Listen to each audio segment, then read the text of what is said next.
All right. Wanted to try this over again because I tried to do this Friday and apparently my internet sucks on my computer, my desktop. So this is my laptop. Hopefully it's better. Blah, blah, blah. No one cares. Dante Moore. Everybody cares about that, or at least Oregon fans, Michigan fans do. And I want to just say what a big deal this is for Oregon. Arguably their biggest recruit ever.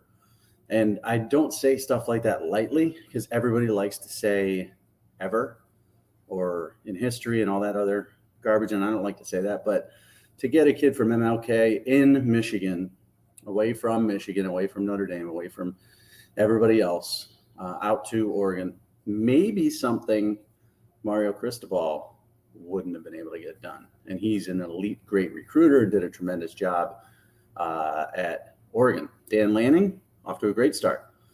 Kenny Dillingham, tremendous recruiting job here. This was about relationships.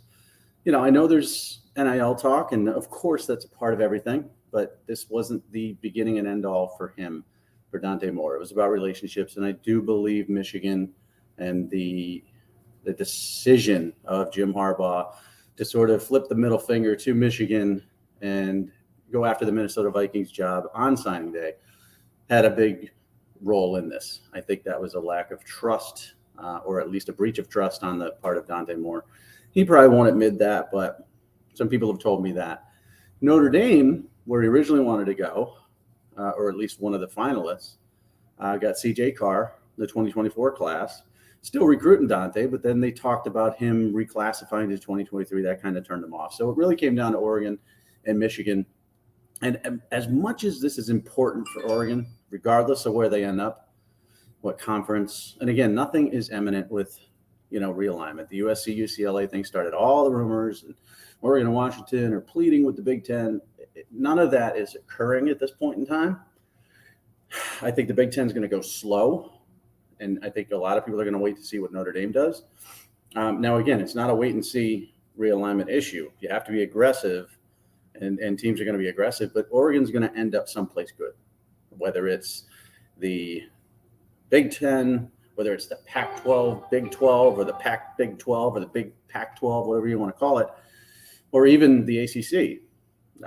They really don't have that SEC allure, in my opinion. So they're going to be fine. But the fact that he chose them, over Michigan is the big deal. And Michigan is really struggling right now recruiting wise. They got some 4 stars in this class, but it's not a spectacular class. They've whiffed. And as I was saying, Notre Dame trying to reclassify C.J. Carr, but they whiffed on C.J. Carr, Lloyd Carr's grandson. Now they whiffed on Dante Moore. And people are wondering what's going on. They're coming off a playoff appearance. This should be Harbaugh's best recruiting class, blah, blah, blah. It's not, and it's not going to be. And I think it all stems back to his interest in the NFL, which he said he wouldn't have, and he'll never do again. Well, listen, you did it. You might do it again. We don't know. And recruits are being told that he might do it again. So, again, negative recruiting occurs. It's occurring against Michigan. I'm not saying Oregon got him for that reason. Oregon got him because this kid doesn't want to be bothered about recruiting. He doesn't want to be bothered about all this other stuff. He wants relationships and real relationships. He wants a place where he feels comfortable, and he felt comfortable out at Oregon. And he wants people he can trust. Now, Dan Lanning, who knows? Could be gone in 3 years. Could be gone next year. The NFL, who knows, right? But the feeling of the Moors was that that's the most stable place for them. And again, landscape of college football. So now you've got Oregon with 2 5-star quarterbacks, Ty Thompson. Well, 3, if you want to count Bo Nix, who was a 5-star, just hasn't lived up to that or played to that level. But he's on the roster. Ty Thompson's on the roster. He's a 5-star. Now you got Dante Moore heading there in 2023. He's a 5-star. Recruiting at Oregon at the quarterback level used to be, let's get a guy and develop him, Marcus Mariota, on and on. Now it's let's get the best. And with the best might come more of the best. 2024. These kids aren't afraid with the portal. The portal, things don't work out. You jump at the portal and find a new home. maybe even a better home. Look at Joe Burrow. Look at Justin Fields. So they're not really worried about depth charts anymore at quarterback because so much changes. And the other thing too is, I mean, you could be at Ohio State and a Justin Fields could transfer in. There's no predicting anything. So there's no more dictating, I want to be the only quarterback in this class, or I want to be guaranteed this, that, and the other. They could tell you that. Doesn't mean it's true. It doesn't mean it's going to happen. And it's all sort of a crapshoot at that point. But high-level recruits bring high-level recruits. That's what we're seeing. So now on the flip side, this guy named Mario Cristobal is doing a pretty good job down in Miami. And I think he's going to end up with a number one class sometime while he's down there. Remember, this is the hire that if it doesn't work out, we don't know what the future of this program is. I think it's a Scott Frost type of hire.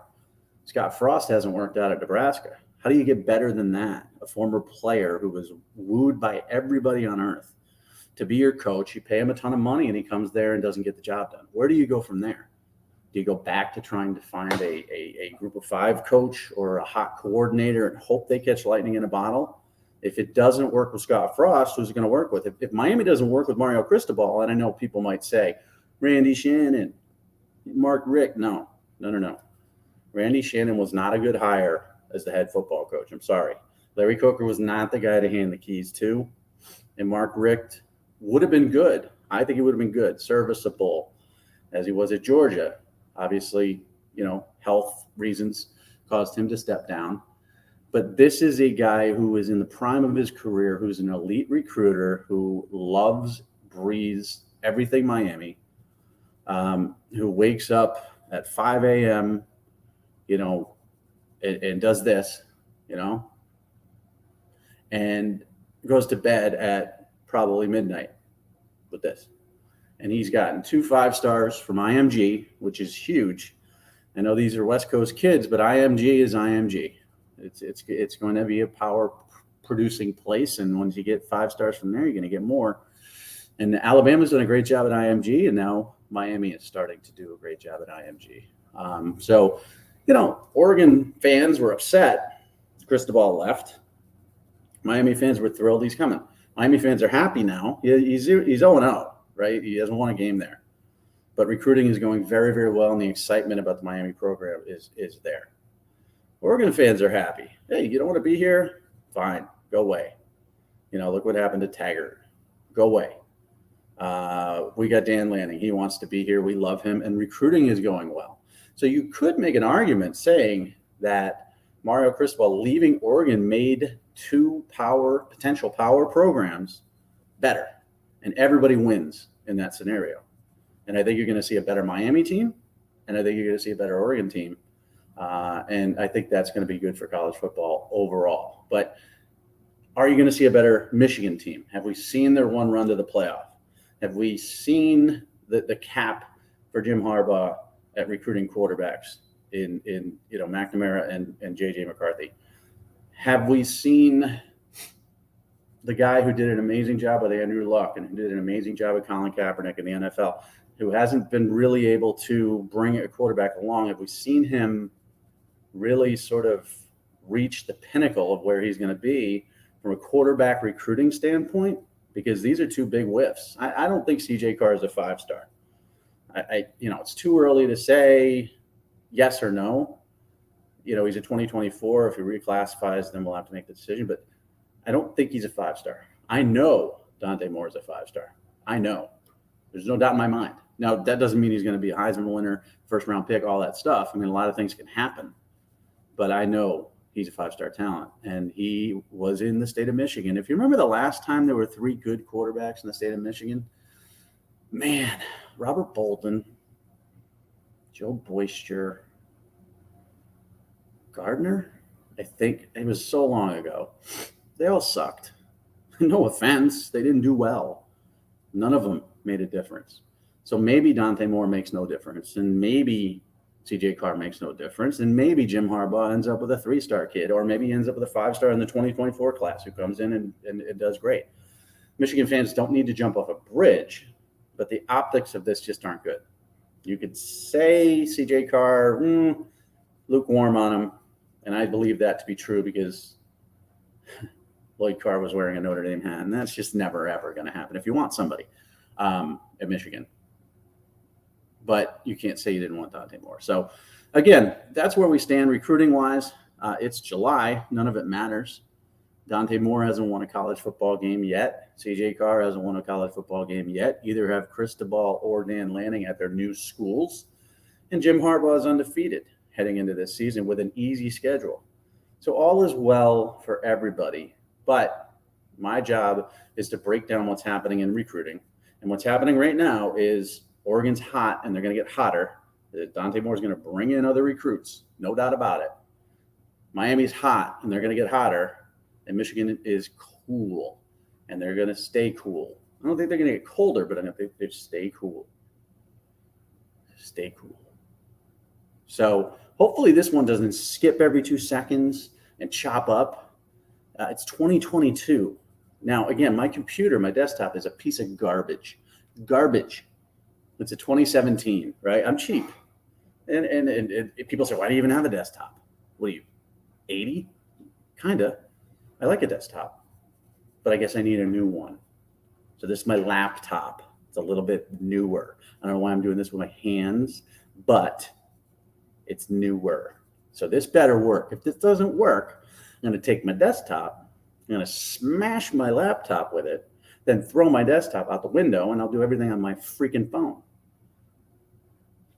You're caught up. Bye-bye.